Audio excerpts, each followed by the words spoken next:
Salut les aventuriers, bienvenue dans les Alpes en Haute-Savoie.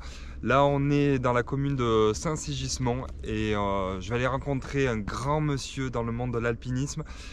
Il s'inscrit dans la lignée des Patrick, après Patrick Béraud, Patrick Edlinger. Là on va rencontrer Patrick Gabarou. Allez, suivez-moi.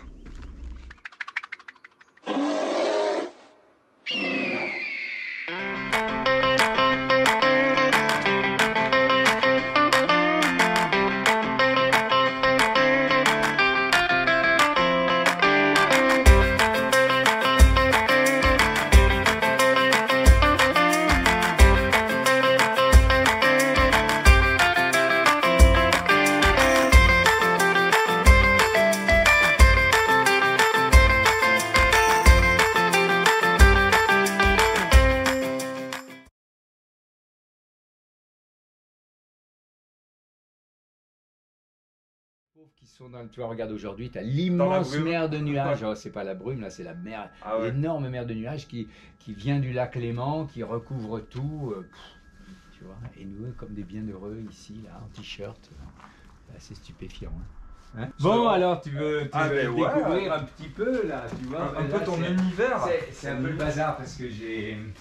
Mais hier, je suis revenu, j'étais en Vallée Blanche, tu vois. Et les crampons hyper légers pour descendre l'arête simplement, et puis tu vois le baudrier, enfin voilà, matériel classique de glacier pour se tirer d'une crevasse. Tu vois, moi j'ai toujours, je suis sérieux, j'ai carrément ma poignée pour si jamais tu dois remonter d'une crevasse, etc. Enfin, voilà. On est tout le temps en train de changer de matériel.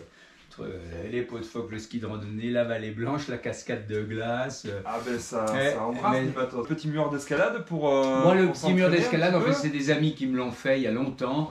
Ouais. Et moi en fait je l'utilise pas parce que je le garde comme ça avec les matelas pour les enfants parce qu'on accueille beaucoup de familles avec Franca. Et puis les enfants ils adorent s'agripper au mur, se faire, tu vois, aller. Eh ben écoute, rentre donc. Waouh! Voilà. Du bois partout.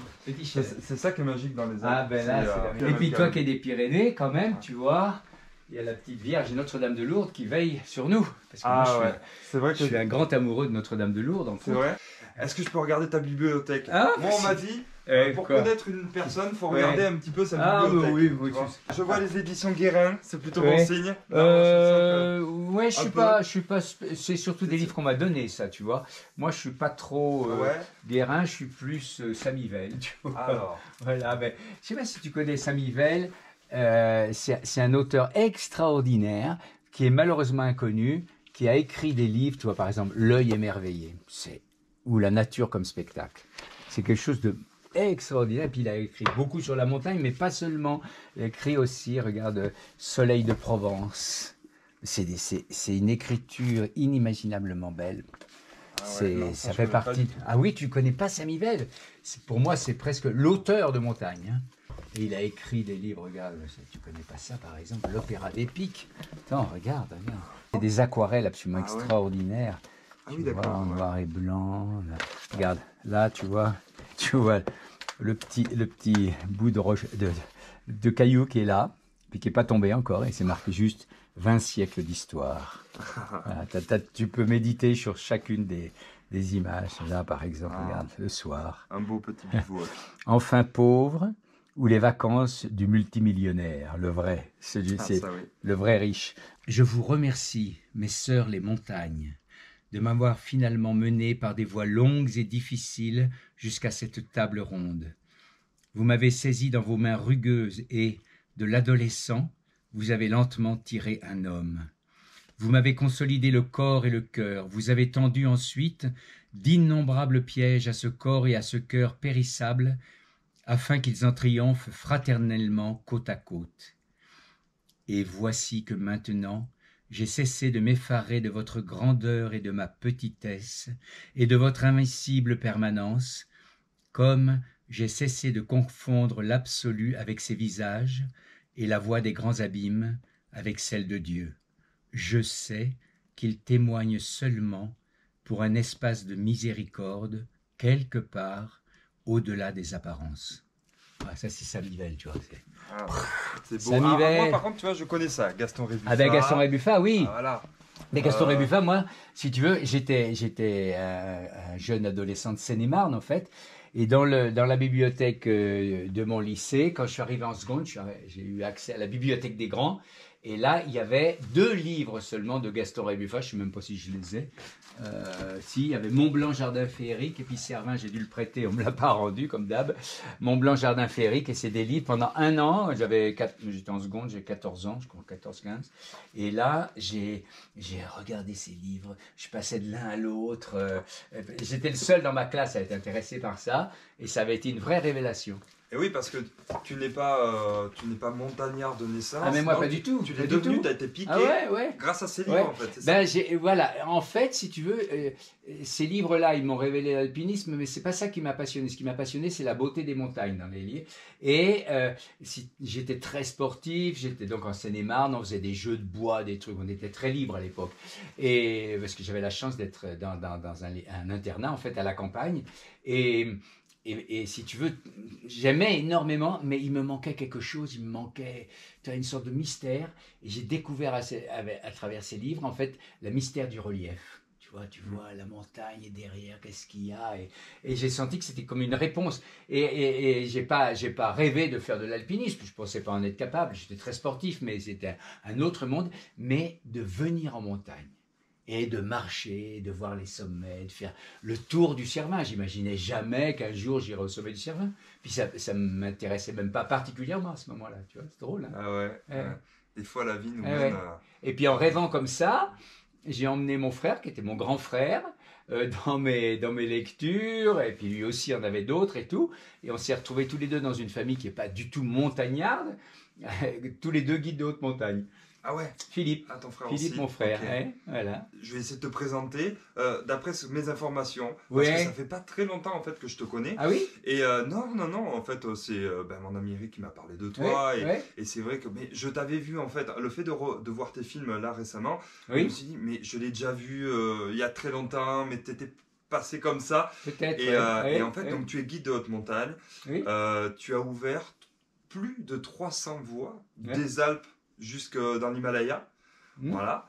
Et tu as donc là tu as récemment fait des films. Il y a quelques années, il y a un film que j'ai regardé là il y a quelques jours, que j'ai trouvé fabuleux. C'est 3 petits pas entre terre et ciel, voilà. Et donc ouais, c'est vrai que je pense que tu mérites d'être plus connu que ça. Non mais moi mon mérite, il m'importe peu, franchement. Sérieusement. L'important dans la vie, c'est ce que tu donnes.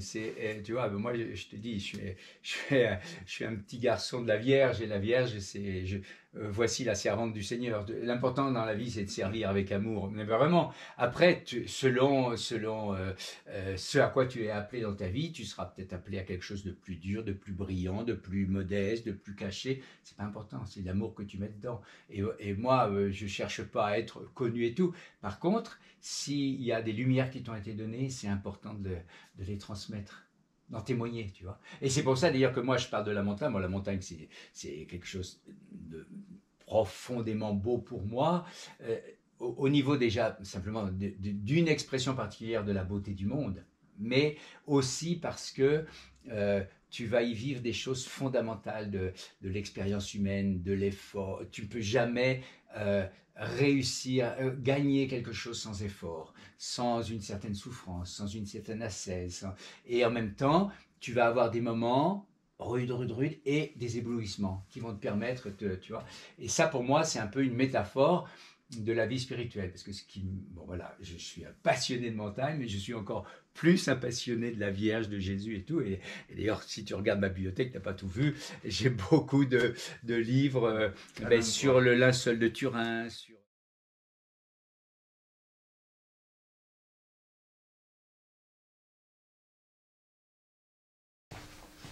Alors Patrick, je te propose une petite liste de questions. Donc j'ai envie de commencer par les questions pile ou face. J'appelle ça comme ça. C'est, tu as 2 choix possibles.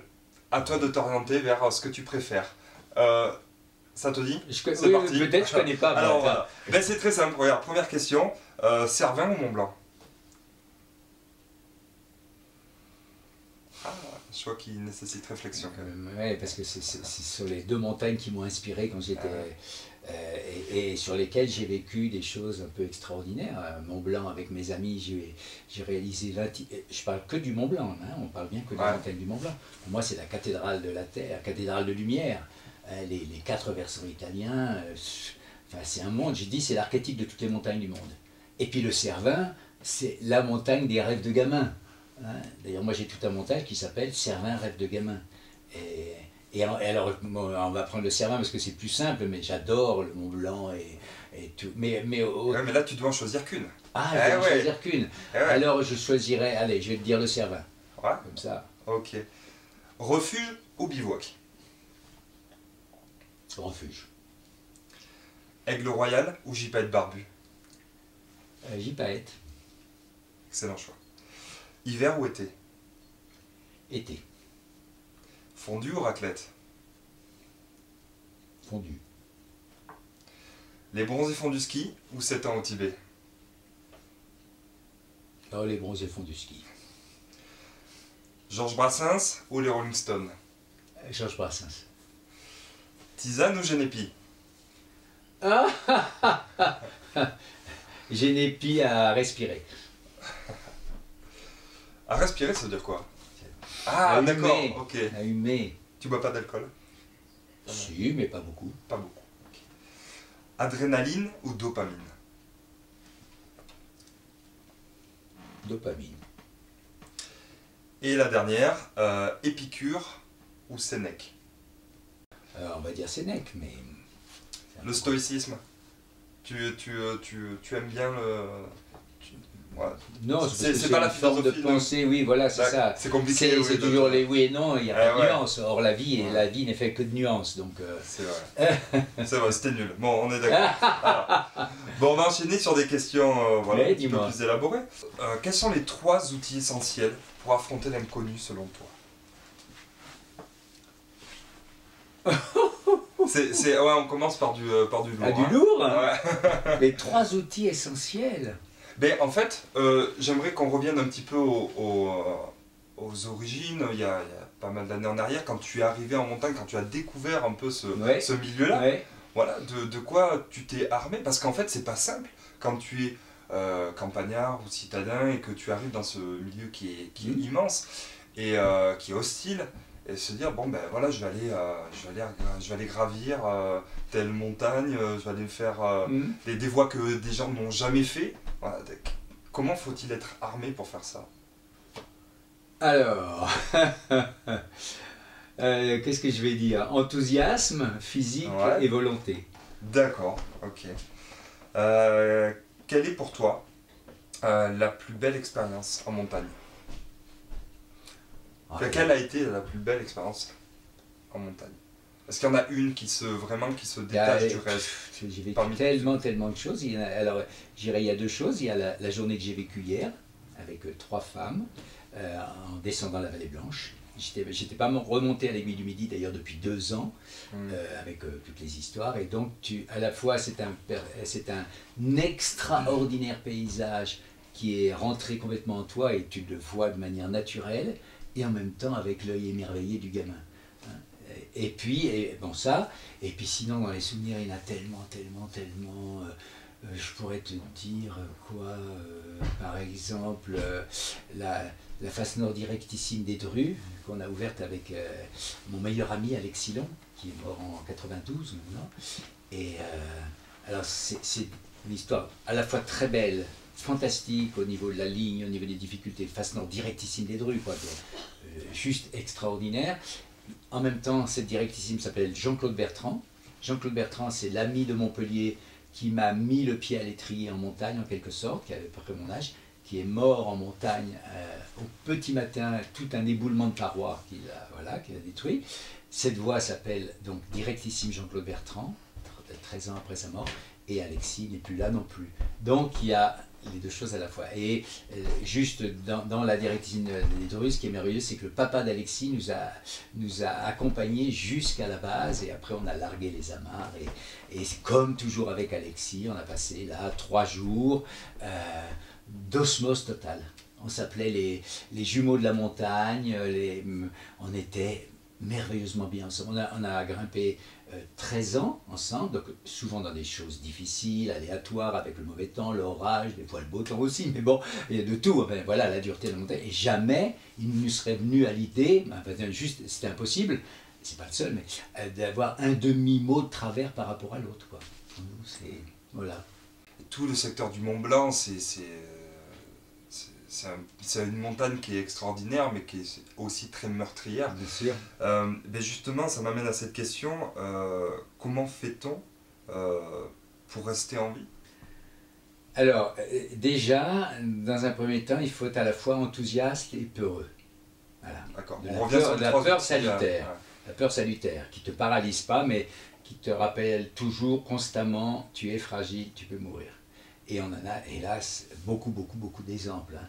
Et alors après, effectivement, il y aura cette peur qui va te permettre, avec l'expérience, d'être en même temps toujours très concentré, très précis sur les manœuvres, très, comment dire, très sensible au fait que la loi de la pesanteur, elle est pour tout le monde, de la première seconde à 30 ans plus tard. Et ça, c'est extrêmement important. C'est-à-dire de rester toujours lucide. Et c'est intéressant parce qu'en fait, certaines personnes ont l'impression que les gens, les écrans alpinistes, ceux qui sont un peu foufous, n'ont pas de peur. Mais en fait, si. Mais c'est une peur qui est contrôlée, c'est ça en fait? C'est ce que j'appelle moi la peur salutaire. Ouais. C'est-à-dire la peur de l'animal sauvage qui regarde de tous les côtés, tac, et qui est vraiment présent. Parce que j'ai connu des gens qui avaient absolument pas peur. Et ils ne sont pas restés longtemps vivants, ils ont pu accomplir des fois des exploits extraordinaires. Parce que, parce qu'ils n'avaient pas ce... J'ai connu des gens qui n'avaient pas, c'est très impressionnant, je ne sais pas comment on peut dire d'ailleurs, cette sorte de marqueur de la peur en eux. Alors je pense que c'est par exemple les fameux Indiens qu'on voit perchés à 300 mètres de hauteur quand ils construisaient les buildings à New York. Il y a des photos célèbres, ils cassaient la croûte comme ça sur les poutres. Voilà, ça aurait été une tribu indienne qui n'avait pas ce syndrome de la peur en elle. Et effectivement, il y a entre autres un Américain qui fait des solos époustouflants, qui s'appelle Alex Honnold, qui a, je ne sais plus quel film, il y a 1 ou 2 ans. Hein.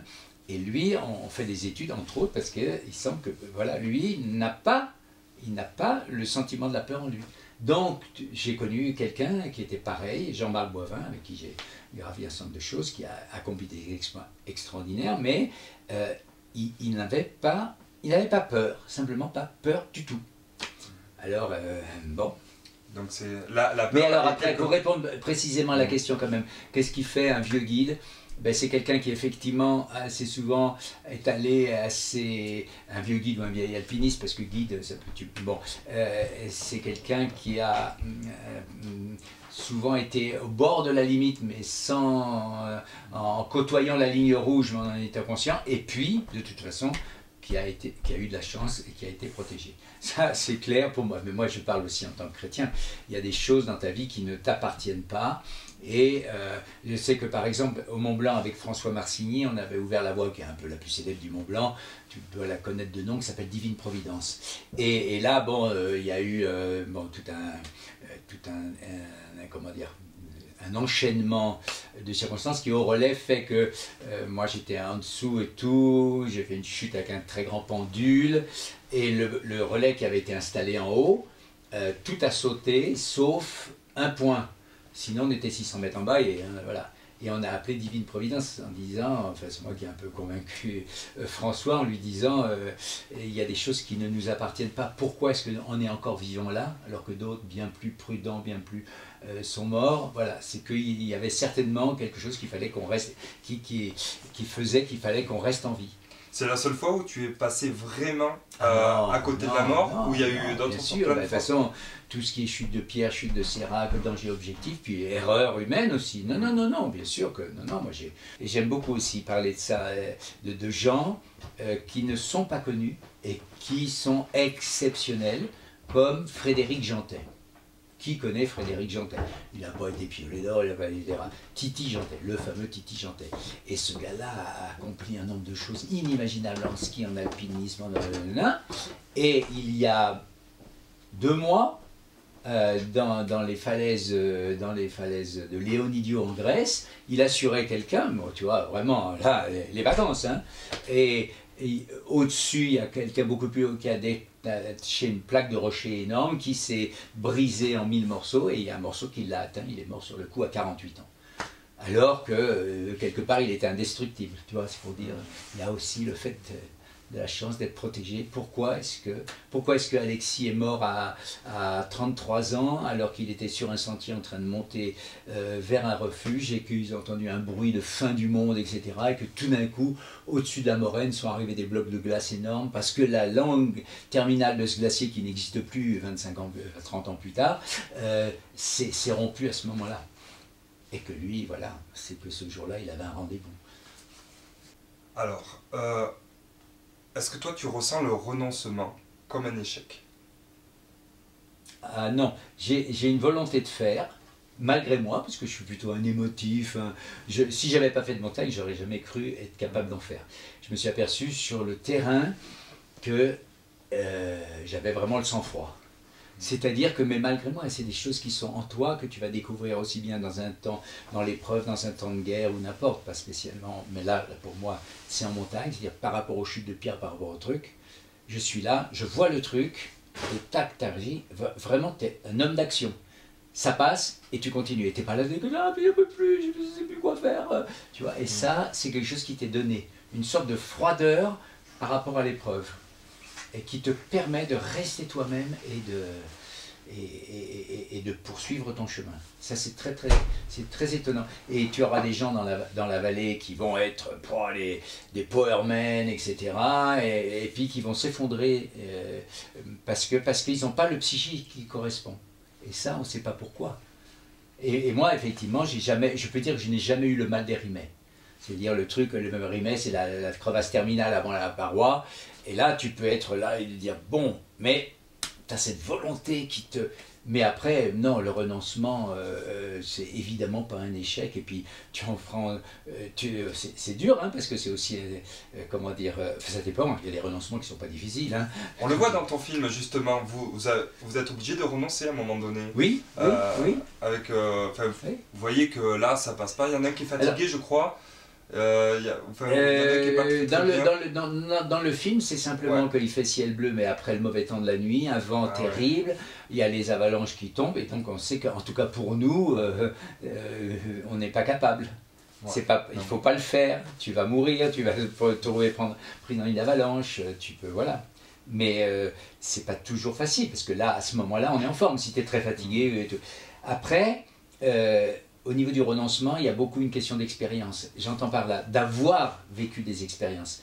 Quand tu as vécu l'expérience du renoncement, mais qui peut être aussi l'expérience d'une rupture dans la vie, quelle qu'elle soit, par exemple, et où tu penses que tout est fini.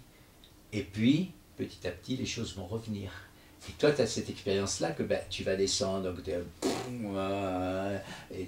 et puis 15 jours, 1 mois, 2 mois après, tu auras retrouvé ton énergie psychique et tu seras capable de repartir. Et que la montagne, normalement, elle est toujours là. Elle sera toujours là, de toute façon. Oui, elle sera toujours là, mais après, enfin, l'histoire...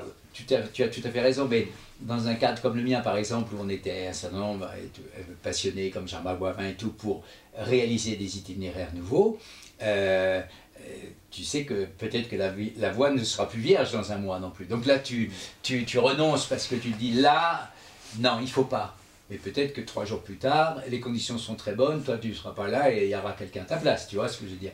Non mais c'est le petit truc, tu vois, je veux dire, c'est mettre le curseur à un moment donné et bon voilà, comme dans toute décision de la vie, c'est pas facile. C'est pas facile. Ouais. Et ça soulève une question j'ai envie de dire d'éthique, ouais. Parce que parlons de l'Everest, quand on voit les moyens mis en œuvre, il y a une personne qui a prévu de faire l'Everest, ou le Mont Blanc, hein, oui. Le Mont Blanc, elle a ce créneau-là oui. Pour le faire, parce que oui. Sinon au travail il faut autre chose, oui. Elle a mis l'argent qu'il faut, donc oui. Il faut qu'elle aille, coûte que coûte, au sommet. Et des fois, au détriment des Sherpas, des guides, qui mettent leur vie en jeu, en fait. Donc moi je trouve qu'il y a une question d'éthique, et ça m'amène à cette question. Alors, quelle est la différence selon toi entre un bon et un mauvais montagnard? Est-ce qu'il y a un bon et un mauvais montagnard? Voilà, j'aime jamais trop les termes comme ça un peu extrêmes, bon et mauvais. Non, c'est pour faire un petit parallèle avec le bon et le mauvais chasseur. J'ai bien compris, mais voilà, moi je suis très, comment dire... Tu es nuancé. Voilà, je suis et je me veux nuancé. J'entends par là que on dit ah, ils n'avaient qu'à pas y aller et tout. Et tu dis oui mais ils n'avaient pas y aller, ils ont pris le train depuis l'Espagne par exemple et tout, ils n'ont pas beaucoup d'argent, ils arrivent, ils ont leurs 5 jours à Chamonix ou n'importe. Et oui effectivement ils y vont, ils n'ont pas toute l'expérience et peut-être que malheureusement ils n'auront pas de chance. Mais c'est très facile de condamner.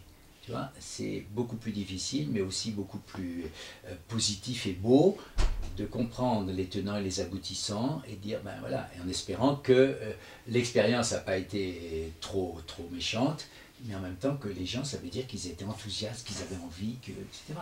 Après, tu as d'autres gens qui iront au Mont Blanc, ou Everest, n'importe, que pour cocher une croix sur le CV, bien sûr, mais ça, c'est toute l'humanité. Alors après, ce qu'il faut au niveau, si tu veux, des gens qui ont professionnellement l'expérience, je parle des Alpes, parce que ce sera plus simple et moins polémique en quelque sorte, par exemple le Mont Blanc ou le Cervin, pour parler de ces grandes montagnes-là, il y a des gens qui disent « Ah, je veux aller là !» Et dans les bureaux des guides, maintenant, mais l'ensemble des guides sont d'accord, hein. Il y a un accord et puis on respecte aussi en général les usages locaux.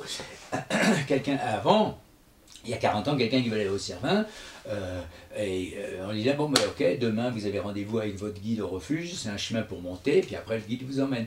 Et donc la plupart du temps c'était un échec évidemment, mais la compagnie des guides, eux, ils savaient qu'ils disaient aux gens attention, vous signez quasiment, vous signez un engagement comme quoi, si à telle heure vous n'êtes pas à tel endroit avec votre guide, c'est lui qui décide que vous redescendez et vous payez l'intégralité de la course. Déjà, tu vois, ça c'est une chose, les choses sont claires dès le départ.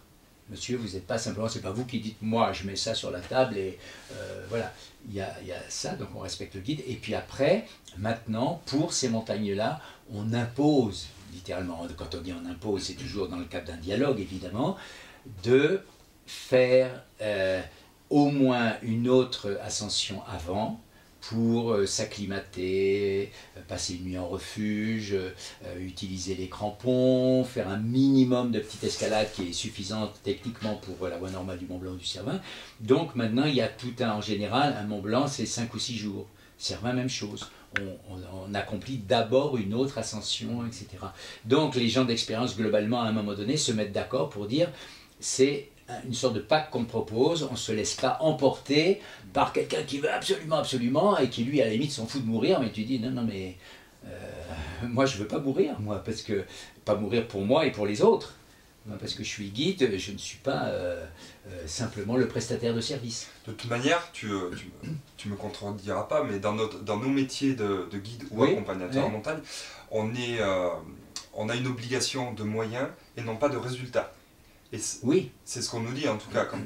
Et je pense que c'est bien de le faire valoir, hein, parce que beaucoup de gens se disent le rappeler, je prends un guide, donc on va au sommet, quoi. Tout à fait. Ça se passe pas toujours comme ça, en tout cas. Est-ce que toi, ça t'est déjà arrivé de dire à un client, là, on ne peut pas y aller, pas le niveau, pas les conditions. J'ai presque 50 ans de métier, donc ça m'est arrivé assez souvent. Ouais. L'important, c'est qu'il y a façon et façon de faire. Ouais. La façon, voilà, un peu intelligente et expérimentée, c'est de présenter aux gens déjà d'avance, avant de partir ensemble, ce qui peut se passer. Que c'est pas simplement la carte postale, on y va, ça va marcher, etc. Dire, voilà, ça, on espère, on va se donner tous les moyens pour que ça fonctionne, mais peut-être que ça ne fonctionnera pas à cause de nous, parce qu'il y en a un qui devient malade, ou qui tombe malade, ou bien parce que les conditions de la montagne se dégradent, et donc on ne peut pas. C'est-à-dire qu'effectivement, on a une obligation de moyens, on doit se mettre en mesure d'être capable réellement d'atteindre ce sommet, Et puis après, on dit, attends, oui, mais là, il y a tel ou tel élément et il faut rester vivant. Et le truc, c'est de dire aux gens, on doit rester vivant. De toute façon, c'est le but, c'est de rester en vie. Ah ben oui, bien sûr, bien sûr. Enfin, je dirais que c'est pas le but, oui, c'est la condition. La condition, c'est essayer de faire quelque chose, mais en restant vivant. Alors, ce qui ressort beaucoup dans ton film, oui. C'est le mot qui m'est apparu à la fin du film, qui ressort le plus quand tu accompagnes, que ce soit ta famille, les moments que tu partages avec ta famille, ou avec tes amis, ou avec des clients, c'est la gaieté. Est-ce que cette gaieté, qui est omniprésente en toi, chez toi, et je le constate en plus en réel, en fait, est-ce que tu la dois à la montagne? Ou est-ce que c'est quelque chose que tu as... la question est bonne. J'ai un tempérament plutôt joyeux, mais il y a eu des moments, et il y a des moments de ma vie où je suis triste, où je suis comme chacun et tout. Mais j'ai constaté, et ça c'est important, que je suis en symbiose avec le monde de la montagne. Alors que je ne suis pas spécialement en symbiose profonde avec le monde aquatique, avec le monde aérien. J'y suis pas mal, mais j'y suis pas non plus. Et que ce monde de la montagne, c'est quelque chose qui me remplit. Mais je suis tout le temps... Les gens qui sont avec moi encore comme hier, ils me disent, mais c'est incroyable, tu es là, ça fait, c'est rien, 3, 4, 500 fois que tu descends la vallée blanche depuis l'aiguille du Midi, et je suis toujours comme un gamin. Mais c'est naturel, je ne me force pas du tout, je suis là émerveillé. Je te demande aussi de garder ce don de la joie, de l'émerveillement, de rester toujours gamin devant l'extraordinaire du monde. Et moi, vraiment, la montagne, c'est quelque chose qui me donne envie, oui, de rire, de chanter, de plaisanter avec les gens, d'embrasser. C'est vraiment un monde dans lequel je suis profondément bien. Dans le film également, il y a une notion qui ressort, que j'ai notée, c'est que la montagne, elle nous apporte une urgence de vie. C'est ce qui ressort dans le film, l'urgence de vie, la volonté de croquer la vie à pleines dents, parce qu'en fait la vie, elle peut partir du jour au lendemain, elle peut être très éphémère. Oui, alors tu vois c'est pas que la montagne, c'est que pour moi, dans la montagne, c'est pas simplement l'urgence de réaliser quelque chose, c'est l'urgence de vivre, c'est l'urgence de dire, c'est l'urgence de partager. Je me souviens profondément parmi plein d'autres fois, on venait de revenir avec Alexis, mon meilleur ami, d'une grande première dans le massif du Mont-Blanc, je ne sais plus ce que c'était. Et puis on était à Chamonix, il y a un grand bar où tout le monde se rassemble, qui s'appelle La Petinière. Mais nous, on a toujours été des gens assez discrets. On peut monter, et c'est le côté de Chamonix, tu n'as pas besoin d'avoir un manteau en fourrure pour monter au-dessus où il y a le salon de thé. Mais nous, on a toujours aimé la discrétion, et on se prenait chaque fois une coupe Mont-Blanc avec... voilà. C'était notre façon de fêter notre première. Et là, je vois dans la rue en dessous, un gars qui n'était pas encore un ami, mais avec qui on avait eu beaucoup de petites rencontres comme ça, très belles, qui s'appelait Georges Bettembourg. Et un guide d'Argentière, un gars exceptionnel, et on savait qu'on allait grimper un jour ensemble et tout. Et puis je le vois passer dans la rue, et je dis, oh, je devrais... Oh, puis de toute façon, je vais le voir dans 2 jours, je sais plus, un truc comme ça, tu vois, au lieu de me précipiter dans les escaliers et tout. Et 2 jours après, il était mort. Voilà, des blocs qui sont tombés, il cherchait des cristaux avec un client. Et lui, il était dans une période de sa vie beaucoup plus tranquille qu'avant, parce qu'il allait se marier, etc. Et de ce jour-là, j'ai dit, pour moi, c'est ça l'urgence de vivre. Alors, l'urgence de vivre, beaucoup plus que simplement changer la vie, ce qui est important, c'est de dire à ceux que tu aimes, que tu les aimes. Et pas attendre, jamais attendre, jamais. Et pas perdre son temps à pas embrasser les gens. Donc, j'adore embrasser les gens. Mais c'est vrai. Vraiment, c'est compliqué en ce moment. Dire, oui, mais il faut le faire aussi, je t'aime de toutes les manières, mais tu es là, tu es mon frère, ma soeur. Ouais, c'est compliqué, ça dépend où. Patrick, j'ai 2 dernières questions. La première, c'est, est-ce que si tu devais prendre une machine à remonter le temps et parler à ton toi de 20 ans, qu'est-ce que tu auras envie de lui dire? Alors, j'aurais envie de lui dire, mais j'aurais pu lui dire déjà quand j'avais 30 ans, à mon mois de 20 ans, hein, je parle bien. Hein. C'est-à-dire que j'ai gardé à peu près la même énergie de vie, et tout, mais ma vie est devenue plus nuancée. Et surtout, parce que quand j'avais 20 ans, j'avais des certitudes qui étaient fortes, et aussi, comme c'est souvent le cas à cet âge-là, une certaine intransigeance intellectuelle ou une certaine impatience de convaincre, voilà. Et je me souviens que quand j'ai eu 30 ans, donc maintenant j'en ai un petit peu plus, je me suis dit, qu'est-ce qui a changé par rapport à tes 20 ans? Et j'ai dit, physiquement, tout, il n'y a pas de problème, c'est la même chose, et tout, surtout à cette époque-là. Et je me suis dit, ah, je suis devenu tolérant. J'entends par là que la réalité n'est pas blanche et noire, elle est toujours un peu entre les deux. Il faut avoir des principes, il faut avoir certaines certitudes, et en même temps, cette sorte de volant, de compréhension, de nuance par rapport à l'autre, d'écoute, voilà. Et ça, c'est vraiment ce qui a changé, ce qui a changé en moi. Il y a une sorte d'ouverture, et une ouverture aussi, beaucoup sur la fragilité. La mienne, évidemment, puisque j'ai vécu forcément des moments de grande fragilité dans ma vie, des moments de désespoir, des moments de rupture, etc. Donc tu sais que chaque être est un être qui peut être plus ou moins enthousiaste, mais qui est fragile, qui a besoin absolument de l'amour des autres, et qui ne doit pas être dans le jugement.